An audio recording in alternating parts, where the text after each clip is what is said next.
दोस्तों तैयार हो जाइए महा बचत सेल के लिए।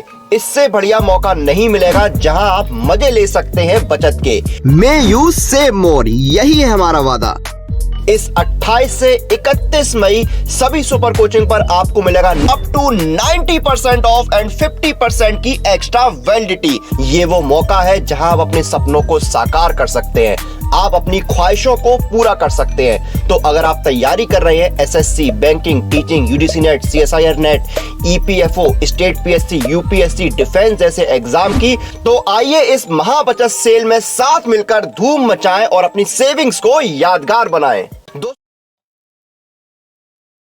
हेलो एवरीवन, कैसे हैं आप सभी। तो यहाँ पर एक खुशखबरी निकल करके आई है भाई। देखो यार, सभी को पता था कि बहुत बेसब्री से इंतजार था कि डीडीए जेई का जो 2022 का पेपर हुआ था सर, उसका रिजल्ट कब आएगा। आपने कई बार डिस्कशन भी किया मेरे साथ, इसी तरीके से एसएससी को रिजल्ट को लेकर के डिस्कशन आपने मेरे साथ किया है। तो मैंने बोला था कि मई के लास्ट तक ये दोनों ही रिजल्ट आ जाएंगे। तो एसएससी कुछ समय पहले आ चुका है और डीडीए जेई का रिजल्ट आज यानी 30 मई को यहाँ पर बिल्कुल पब्लिश हो गया है। अगर हम देखें यहाँ पर तो जॉब सेक्शंस के अंदर जब मैं जाऊंगा यहाँ पर, तो जॉब सेक्शन के अंदर जाने पर मुझे यहाँ पर क्या होगा, 2022 के नोटिफिकेशंस के अंदर सेकंड नंबर पे प्रोविजनली शॉर्टलिस्टेड कैंडिडेट जो डॉक्यूमेंट वेरिफिकेशन के लिए इलेक्ट्रिकल और मैकेनिकल की लिस्ट मुझे मिल जाती है।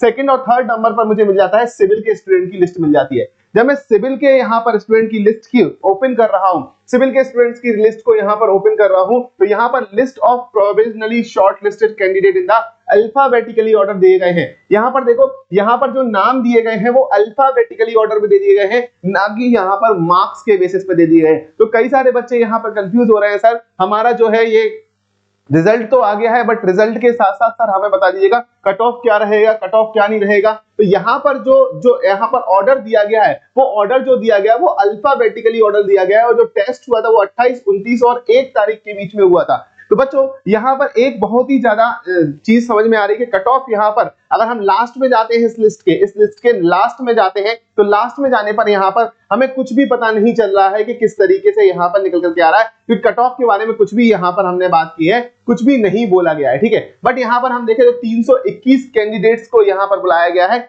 वेटिंग है क्या, किसी की वेटिंग लिस्ट दी गई है क्या, तो वेटिंग लिस्ट भी यहाँ पर शायद नहीं दी गई है। तो अगर जैसे कुछ कैंडिडेट जो एसएससी में ऑलरेडी सिलेक्टेड हो चुके हैं, वो यहाँ पर अपनी सीट लीव कर सकते थे, या यहाँ के कैंडिडेट वहां अपनी सीट लीव कर सकते थे, ऐसा भी कुछ हो सकता है। तो बिल्कुल परेशान होने की बात नहीं है। यहाँ पे 321 कैंडिडेट को बुलाया गया है। लास्ट में जो लिखा गया है, तो क्या लिखा गया है कि भैया कट ऑफ के रिगार्डिंग कोई भी यहाँ पर इंफॉर्मेशन नहीं दी गई है। बट हमारे कुछ स्टूडेंट्स हैं जो यहाँ पर सिलेक्ट हुए हैं, और उन स्टूडेंट से मैंने टेलीग्राम पे कुछ बात की है, कुछ स्टूडेंट से टेलीग्राम पे बात की है, कुछ स्टूडेंट और भी हैं जिनसे हमने बात की है, और हमें पता चला है कि यहाँ पर काफी अच्छा खासा नॉर्मलाइजेशन हुआ है। स्कोर का जो हुआ है नॉर्मलाइजेशन हुआ है। एक स्टूडेंट जिसके 85 मार्क्स थे, अगर हम बात करें 85, 86 मार्क्स थे, तो उनका सिलेक्शन हो गया है। बट एक स्टूडेंट जिनका 89 मार्क्स थे, उनका सिलेक्शन नहीं हुआ है। अगर हम देखें तो दोनों ही यूआर कैंडिडेट हैं, ठीक है।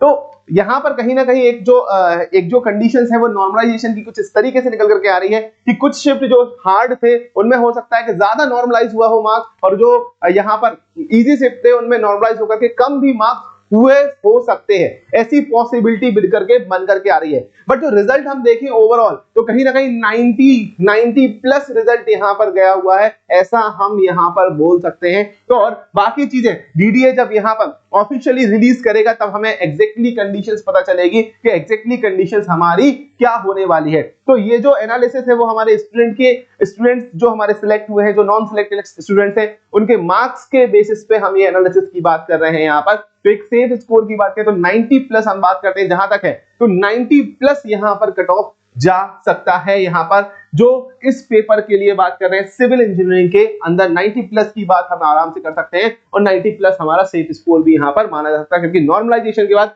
काफी ज्यादा अप्स एंड डाउन्स यहाँ पर देखने को मिले हैं। तो एक छोटी सी इंफॉर्मेशन थी आपके लिए, जैसा कि बच्चे मेरे से टेलीग्राम पे पूछ रहे हैं या कहीं पूछ रहे हैं कि सर कट ऑफ कितना गया, क्या गया, तो उसके रिगार्डिंग मैंने एक छोटी सी इंफॉर्मेशन यहाँ पे दी। अभी पूरा जो एनालिसिस है, पूरा डेटा है, वो डीडीए जल्दी ही अपनी वेबसाइट्स पे अपलोड कर देगा रिगार्डिंग ऑल दीज कंडीशंस, और जल्दी ही मार्क्स भी अपडेट हो जाएंगे, तो वो भी आप यहाँ पर देख सकेंगे। तो परेशान होने की जरूरत नहीं है। डीडीए जेई 2023 आ चुका है। 2023 की तैयारी आप मेरे साथ जुड़िएगा। जो स्टूडेंट मेरे सिलेक्टेड हो गए हैं उनके वो भी हमारे टेलीग्राम चैनल पे है, तो उनके एक्सपीरियंस को भी लेकर के हम चलेंगे कि कैसा रहा, किस तरीके से रहा। और जैसा मैं बोलता हूं यहाँ पर स्ट्रेटजी ऑलरेडी मैंने बता दी है, उसी तरीके से आप बिल्कुल करिएगा। डेफिनेटली आप सिलेक्शंस लेकर के आएंगे और हमें बहुत खुशी होगी। Okay, so thank you everyone, thank you so much. मिलते हैं एक छोटे से ब्रेक के बाद। हमारे डीडीए के सेशंस लगातार चल रहे हैं, आप उनको ज्वाइन कर सकते हैं। Thank you.